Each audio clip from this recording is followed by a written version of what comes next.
Assalamualaikum warahmatullahi wabarakatuh. Perkenalkan, kami dari kelompok 3 yang beranggotakan Kartika Kurniasi, yaitu saya sendiri. Yang kedua ada Teresia Sidauruk, yang ketiga ada Supiani, yang keempat ada Herostomihi HKPNI Marbun, dan yang kelima ada Ade Novender Barus. Nah, kami di sini akan menjelaskan tentang materi minat belajar anak usia dini. Mari kita lihat video berikut ini. Baik, untuk yang pertama di sini kita akan membahas tentang pengertian minat belajar terlebih dahulu. Nah, di sini saya mengambil dari dua ahli, yaitu yang pertama dari Susanto pada tahun 2013. Ia berpendapat bahwa minat merupakan dorongan dalam diri seorang atau faktor yang menimbulkan ketertarikan atau perhatian secara efektif yang menyebabkan dirinya suatu objek atau kegiatan yang menguntungkan, menyenangkan, dan lama-lama akan mendatangkan kepuasan dalam dirinya. Lalu yang kedua, saya mengambil dari ahli yang bernama Hansen pada tahun 2013 juga. Ia berpendapat bahwa minat belajar siswa erat hubungannya dengan kepribadian, motivasi, ekspresi, dan konsep diri atau identifikasi, atau faktor keturunan dan pengaruh eksternal atau lingkungan.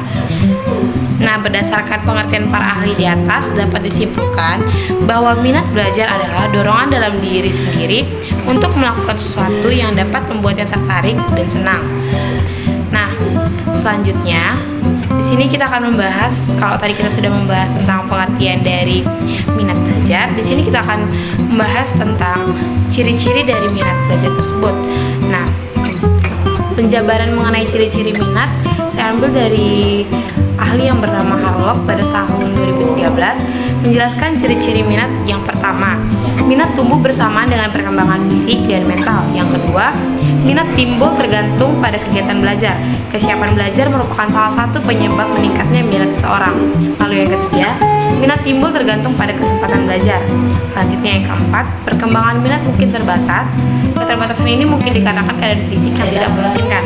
Yang kelima, minat dipengaruhi budaya.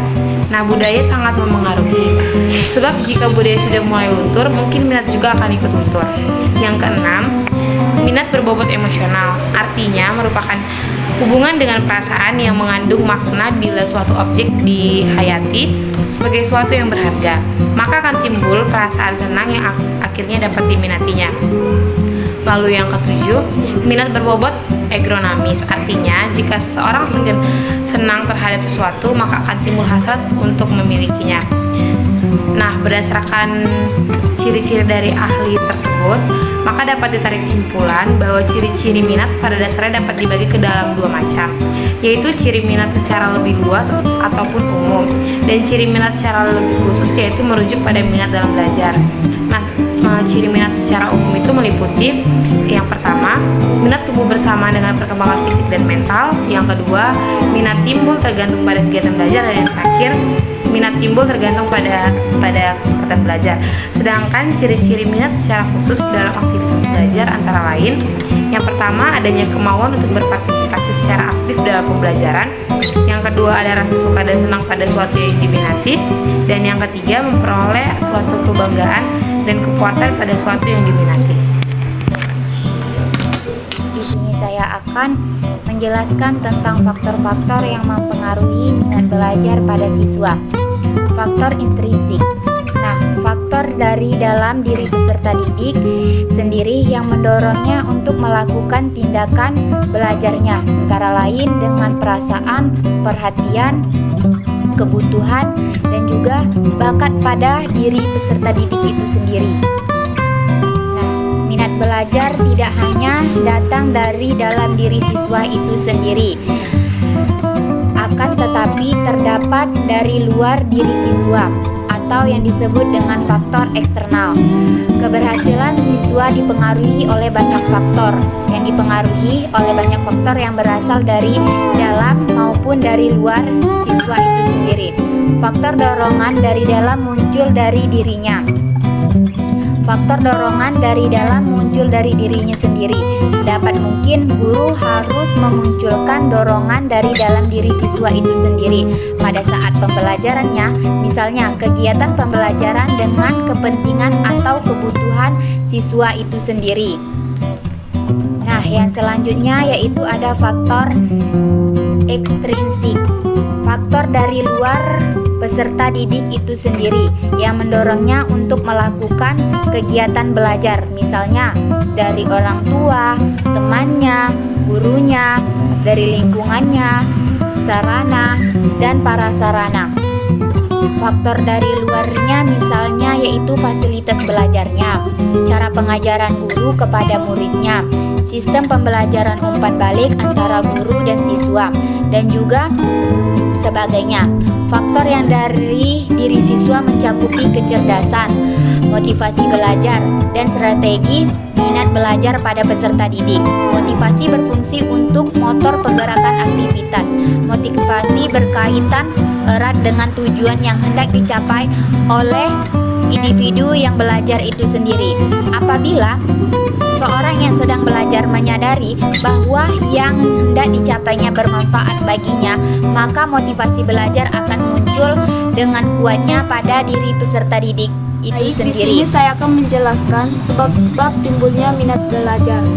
Minat pada dasarnya timbul didahului oleh suatu pengalaman, di samping adanya rangsangan-rangsangan dari suatu objek atau pelajaran yang ada kaitannya dengan kebutuhan dirinya. Adapun sebab-sebab yang menimbulkan minat belajar adalah yang pertama, menguasai bahan atau materi. Sebagai seorang guru atau pembimbing harus menguasai materi yang akan diberikan atau disampaikan kepada siswa. Karena ketelitian dan kejelian seseorang dalam menerima pelajaran dapat pula akan menjatuhkan wibawa seorang guru apabila tidak menguasai bahan yang diajarkan. Yang kedua, penggunaan metode. Penggunaan metode pengajaran yang baik membuat para siswa dapat menangkap dengan baik. Siswa akan merangsang minat untuk dapat belajar dengan sungguh-sungguh. Penggunaan metode merupakan faktor penting dalam membuka cakrawala pengetahuan dan pandangan yang luas. Penggunaan metode pengajaran yang tidak sesuai dengan apa yang diberikan akan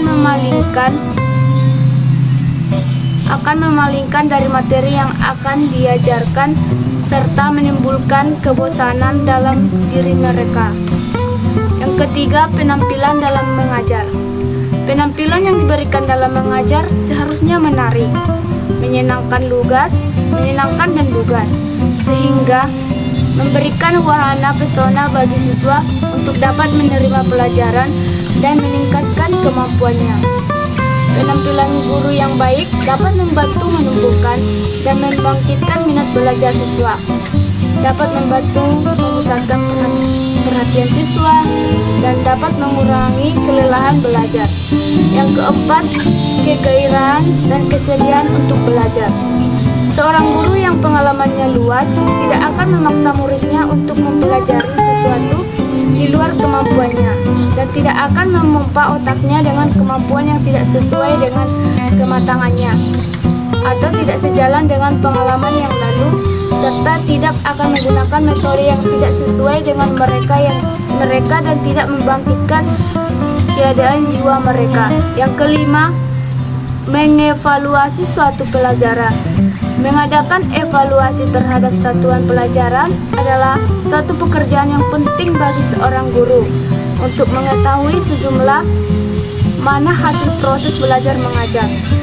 Bagi siswa, kegiatan evaluasi tersebut dimaksudkan untuk mengetahui kemampuannya dalam mengikuti pelajaran yang diajarkan oleh guru.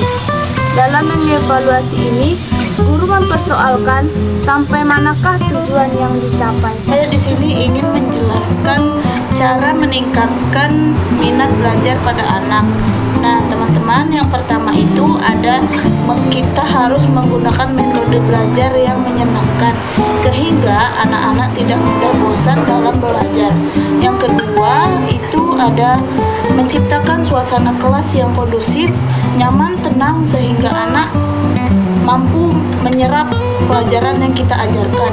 Nah, yang ketiga, kita bisa menggunakan sistem kelompok atau anak-anak bersama teman-temannya yang lain belajar bersama untuk membuat suatu pelajaran atau membuat suatu materi yang diberikan oleh sang guru.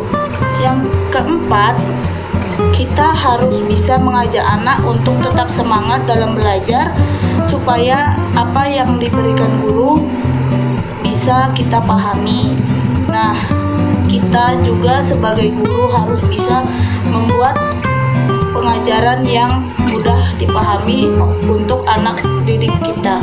Berdasarkan materi yang telah dijelaskan sebelumnya, maka kami ambil permasalahan yaitu bagaimana sih cara kita mengetahui minat belajar seorang anak usia dini. Nah, cara yang dapat dilakukan itu kita dapat menggunakan model pembelajaran sentra. Pembelajaran sentra yaitu suatu model pembelajaran yang menggunakan cara berkelompok. Nah, jadi guru itu membagi beberapa kegiatan dengan beberapa kelompok yang berbeda. Nah, dengan model pembelajaran sentra itu kita dapat mengetahui nih kegiatan apa sih yang disukai anak. Jadi anak terbebas untuk memilih kelompok mana yang ia mau gitu. Nah, ia juga bisa merasa lebih bebas dan lebih kreatif dengan minat yang tinggi itu, maka ilmu yang akan diperoleh anak akan semakin bermanfaat dan berguna untuk anak. Sekian video dari kelompok 3. Assalamualaikum warahmatullahi wabarakatuh. Sampai jumpa lagi.